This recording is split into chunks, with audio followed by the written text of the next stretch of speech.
Hola, espero se encuentren bien. Antes que nada, mi nombre es Lía. Soy de la República Oriental del Uruguay y resido en la capital. Soy estudiante avanzado de la licenciatura en Imagenología de la Escuela Universitaria de Tecnología Médica perteneciente a la Facultad de Medicina, Universidad de la República. Estoy muy orgullosa de casi terminar una carrera que no deja de sorprenderme a nivel tecnológico. Antes de dar inicio a mi presentación, quiero agradecer a la Asociación Argentina de Bioimágenes, FARDIT, primero que nada, por todas las instancias que nos han ofrecido a lo largo de este atípico año por formarnos y actualizarnos día a día. Y sobre todo el espacio brindado en esta oportunidad de poder contribuir en lo que es la última actividad de este 2020. El tema que estaré abordando será Arco en C en su modalidad 3D, una herramienta innovadora en el control imagenológico en la colocación de tornillos pediculares en cirugía de columna.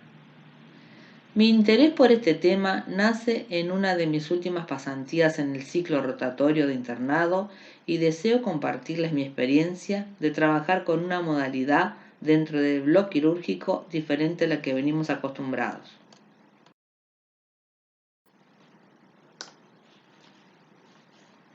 Antes de abordar el tema, me gustaría que se plantearan las siguientes interrogantes. ¿Qué se nos viene a la cabeza cuando pensamos en tomografía? Una carcasa, un gantry, una consola, montones de parámetros. Y cuando pensamos en un arco en C, imágenes bidimensionales, fluoroscopía. ¿Cuáles son las propiedades físicas que rigen los procesos que realizan y qué tipo de imagen nos entregan? ¿O qué es lo primero que nos aparece cuando buscamos la terminología en los diferentes buscadores de la web? ¿Será posible fusionar ambas técnicas? ¿Será posible hacer tomografía con un equipo de brazo en C? Si fuera así, ¿para qué nos serviría?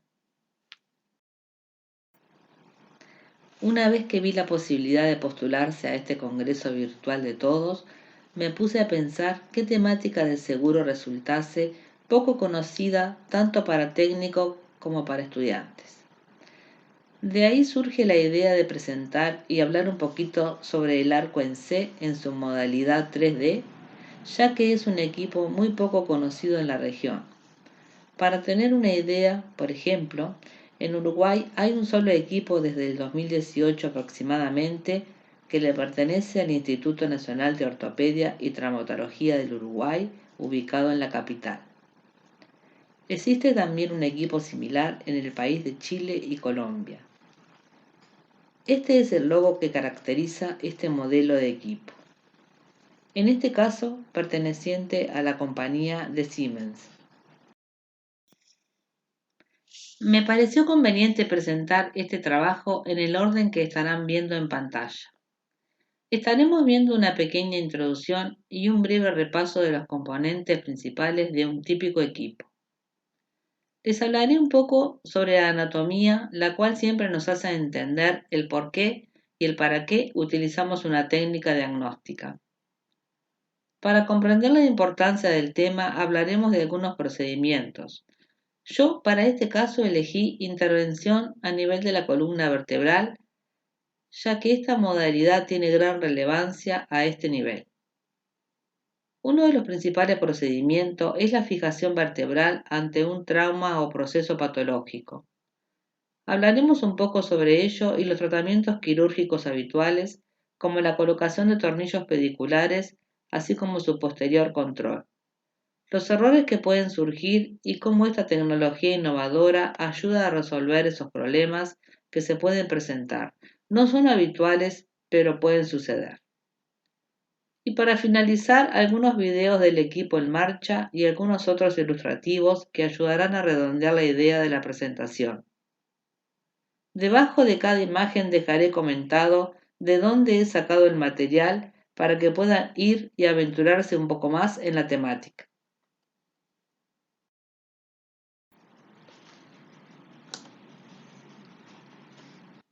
Ahora bien, Lo novedoso de esta modalidad es que tiene la posibilidad de adquirir un volumen de datos y entregarnos imágenes en los tres planos del espacio en tiempo real y dentro del bloc quirúrgico, siguiendo el principio básico de la tomografía computada,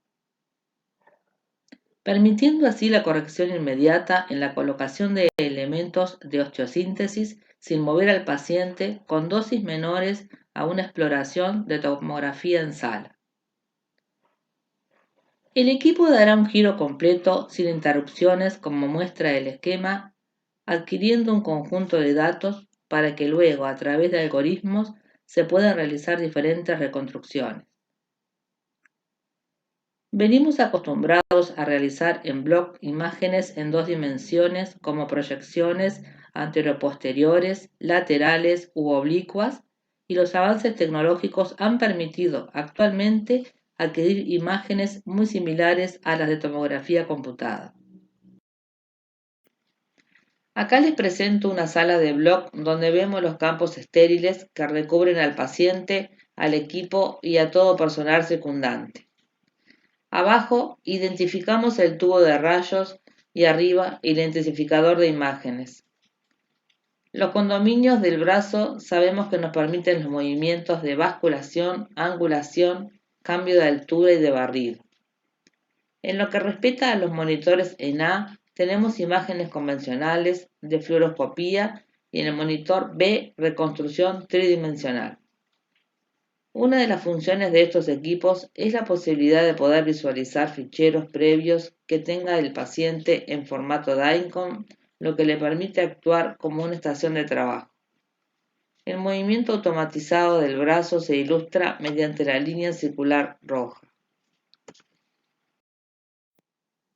¿Qué podemos decir de la columna? Bueno, como describe el doctor Carlos Firpo en su Manual de Ortopedia y Traumatología, es un complejo anatómico estático y dinámico constituido por pequeñas estructuras óseas articuladas entre sí y solidarizadas por un sistema músculo-ligamentario. En su conjunto, visto como una unidad funcional, presenta una gran movilidad. Radiológicamente hablando, podemos visualizar, visto de frente, que esboza una línea recta si no existen alteraciones estructurales. Y visto de perfil, encontramos algunas curvas fisiológicas normales conocidas como lordosis a nivel lumbar y sifosis a nivel torácico.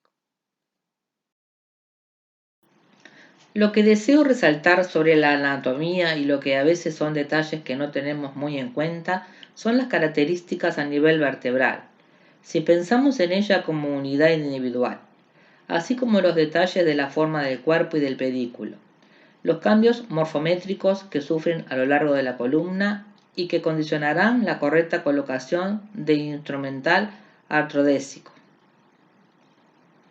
Una vértebra típica no es un cuadrado de bordes nobles, rectos, bien definidos, como puede aparentar en una radiografía similar a lo mostrado anteriormente o cualquiera que se nos pueda presentar.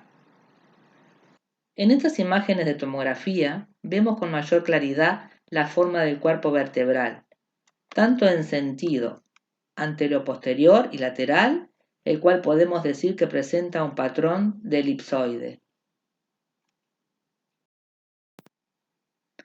El pedículo está compuesto por paredes corticales de espesor variable y una gran cantidad de hueso esponjoso en su interior, lo que le permite actuar como un túnel por donde se realiza la colocación de elementos de artrodesis. Estas características permiten que el pedículo represente una vía de acceso directa hacia el cuerpo vertebral. Para el estudio de las características morfométricas del pedículo vertebral en cualquier región, se consideran los siguientes parámetros, los cuales se miden en el istmo pedicular, punto más angosto del pedículo. Entonces tenemos la longitud pedicular, que se define como la distancia entre la unión de la apófisis transversa con la apófisis articular superior y la superficie posterior del cuerpo vertebral.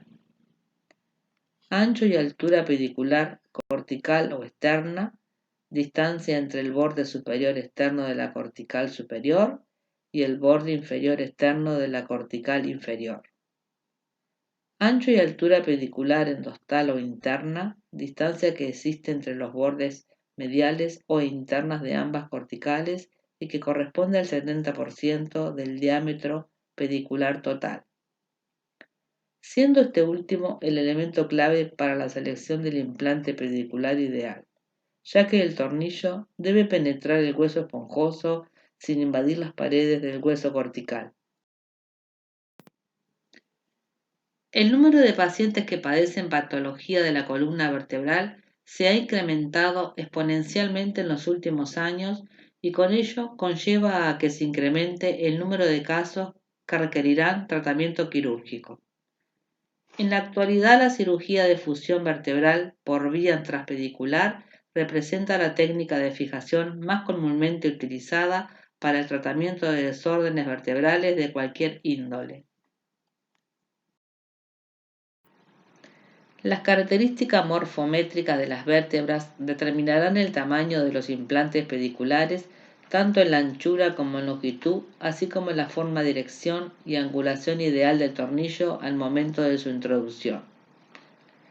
En los siguientes esquemas podemos apreciar las diferentes angulaciones de entrada al pedículo, adaptándose a la oblicuidad de éste, lo cual variará a lo largo de la columna. La fusión vertebral por vía transpedicular representa la técnica de fijación más comúnmente utilizada en la región lumbar. Esta consiste en reducir una vértebra fracturada y fijar la misma con las inmediatamente superiores e inferiores, anulando la movilidad del disco que hay entre ellas. Esto permite que las fracturas consoliden en una posición correcta sin generar deformidad en la región. En general, la técnica estándar consiste en colocar unos tornillos por vía posterior en los pedículos de las vértebras, reducir la fractura y mantener la reducción mediante barras, como muestra el esquema a su izquierda. En el esquema a su derecha observamos diferentes entradas al pedículo, ambas son aceptables.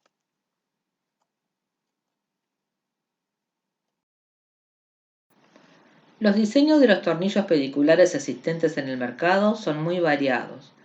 En el momento actual pueden existir aquellos con cabeza poliaxial que permita una angulación de ese tornillo adaptándose a la anatomía presente. El diámetro suele variar desde los 5 a 7 milímetros y la longitud varía de 30 a 55 milímetros. Algunas partes de este tornillo son la corona cóncava para su mejor agarre de la barra y un diseño de doble rosca que proporciona una buena fuerza de sujeción en el hueso.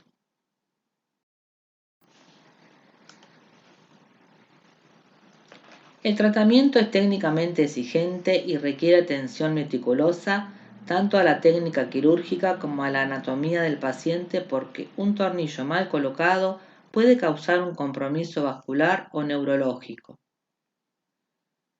La imagen intraoperatoria con fluoroscopía es utilizada por muchos cirujanos. Acá vemos un típico control con su correspondiente enfoque anterio-posterior, el cual sirve para identificar el punto de partida de cada tornillo. Luego se inicia un procedimiento de decorticación o de fresado a alta velocidad. Se toma un enfoque lateral que confirma la posición del tornillo que se ha colocado, así como trayectoria y profundidad. Antes de seguir con las demás diapositivas, en este punto nos deberíamos preguntar si es suficiente la información que nos brindan estas dos imágenes, teniendo en cuenta la compleja e irregular forma de la vértebra, más precisamente en el cuerpo vertebral.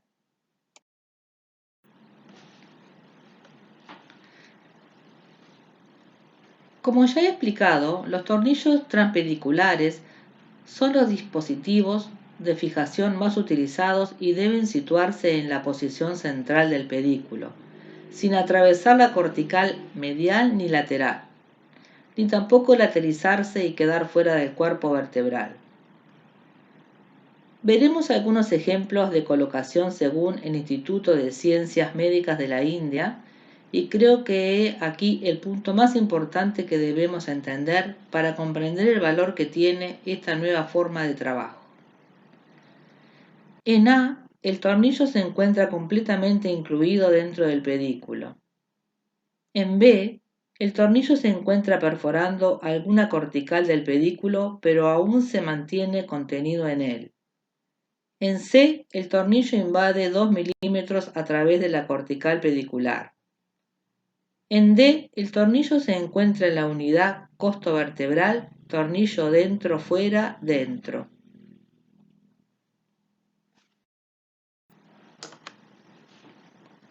Ahora veremos algunas complicaciones que pueden pasarse por alto en el control por fluoroscopía o radiología convencional y son hallazgos en el control postoperatorio bajo tomografía computada.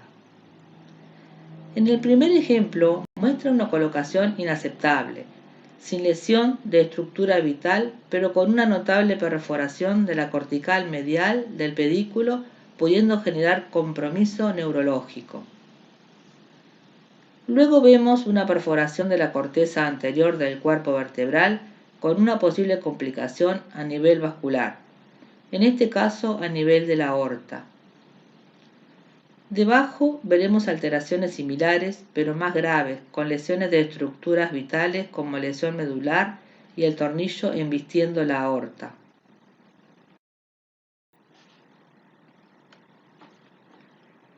En la imagen de su izquierda se observa cómo los tornillos transpediculares están correctamente colocados, sin atravesar la cortical medial, ni lateral, ni la cortical anterior del cuerpo vertebral.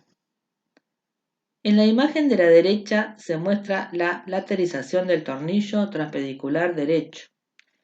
Este es un control postquirúrgico, luego y fuera de la cirugía.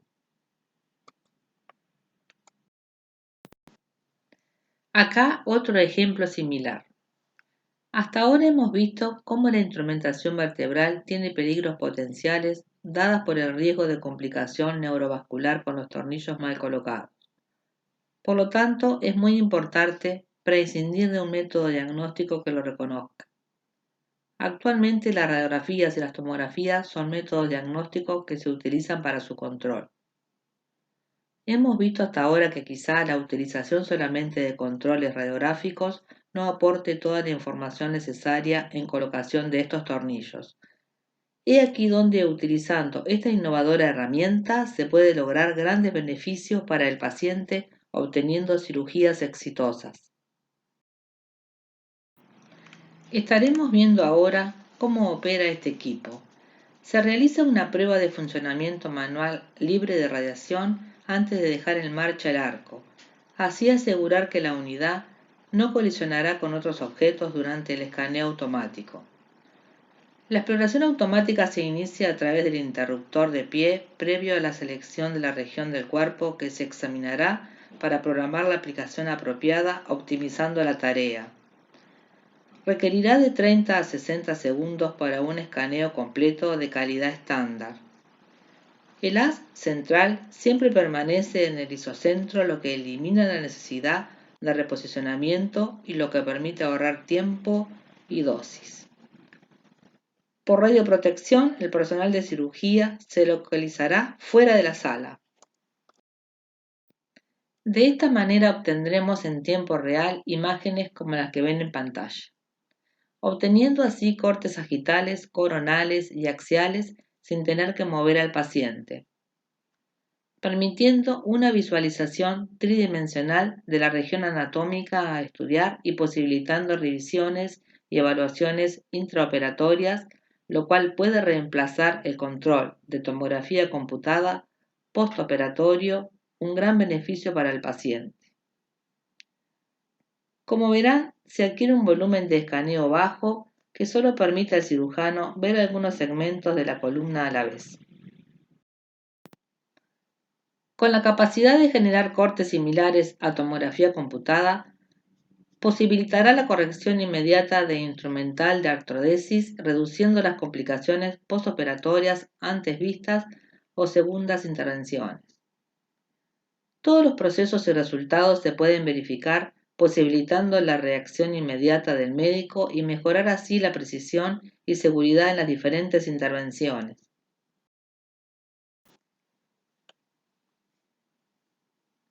Acá les muestro otro ejemplo. Como podrán apreciar, la calidad de las imágenes es bastante similar a la obtenida con un tomógrafo convencional. Un punto clave a este nivel que deseo destacar es el alto rendimiento de estos equipos para aplicaciones o exploraciones rigurosas, teniendo la capacidad de mejorar la energía adicional necesaria para aplicaciones exigentes como la obtención de imágenes de columna lumbar.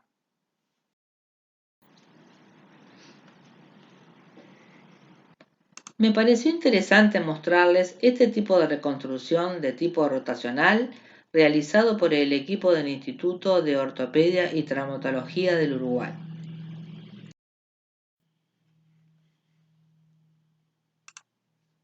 Les presento también un ejemplo de volumen rendering obtenido con el mismo equipo donde algoritmos sofisticados permiten esta visualización.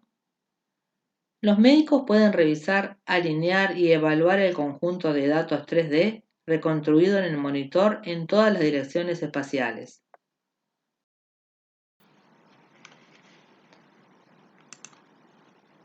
Para ir culminando, acá vemos otros ejemplos similar que encontré en la web y me pareció oportuno compartírselo, donde vemos la diferente gama de reconstrucciones obtenidas con este tipo de equipo, pudiendo apreciar una vista tridimensional de toda la región explorada. El software integrado en el equipo contiene un paquete de funciones de procesamiento automático de imágenes. Analiza automáticamente las imágenes durante la adquisición para optimizar la dosis, el brillo y el contraste, lo que posibilita sin duda un flujo de trabajo intuitivo y fluido.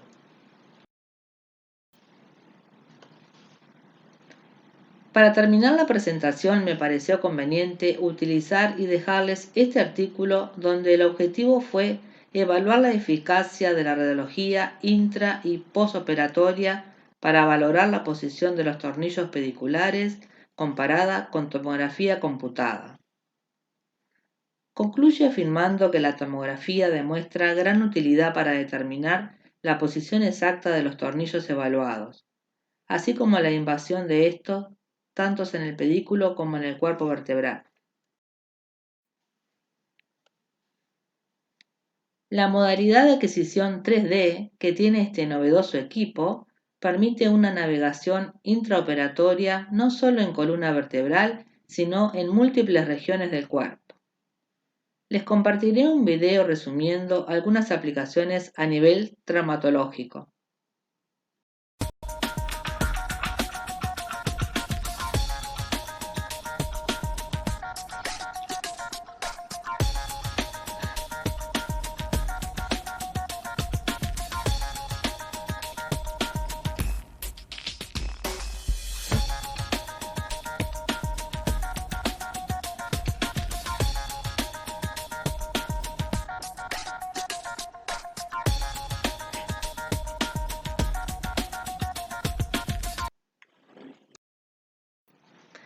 La capacidad de reconstruir mediante imágenes tomográficas y navegar sobre una estructura en todas sus dimensiones anatómicas en tiempo real ha permitido mejorar la precisión en la colocación de elementos de osteosíntesis en el cuerpo, evitando complicaciones posoperatorias, logrando un gran éxito en las cirugías. Agradezco su atención.